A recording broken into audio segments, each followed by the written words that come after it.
নিজেরা মানুষের অর্থ পাচার করেছে, মানুষের ভাগ্য নিয়ে ছিনিমিনি খেলেছে, দেশের টাকা বিদেশে পাচার করেছে, আর পাচার করেছে বলেই তারা শাস্তি পেয়েছে।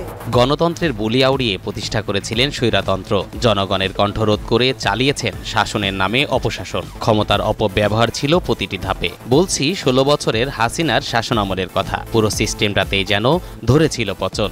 নিঃস্ব আমি, রিক্ত আমি, দেবার কিছু নাই, এমন কথা মুখে বললেও আদতেও চিত্র তেমন ছিল না, যার প্রমাণ সামনে আসছে ক্রমেই। সেই ধারাবাহিকতায় আবারও সামনে এলো হাসিনা পরিবারের অবৈধ সম্পদের খোঁজ। নিঃস্ব আমি, রিক্ত আমি, দেবার কিছু নাই, আছে শুধু ভালোবাসা, দিয়ে গেলাম তাই।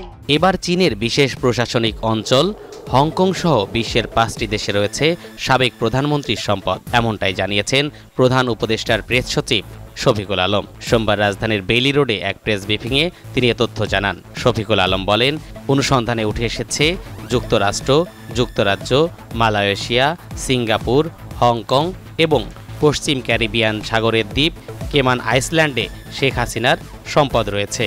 এছাড়া মালয়েশিয়ায় একটি ব্যাংকে রাশিয়ান স্লাশ ফান্ডের অস্তিত্ব পাওয়া গেছে। হাসিনার আমলে দেশে বিদেশে হরিলুট হয়েছে, বিভিন্ন প্রজেক্টের নামে হয়েছে অর্থ পাচার। এটি এখন কাচের মতো স্বচ্ছ যে রাঘব বোয়ালরাই দেশের সম্পদ বিদেশে পাচার করে দেশটিকে তলাবিহীন ঝুড়ি বানিয়েছেন।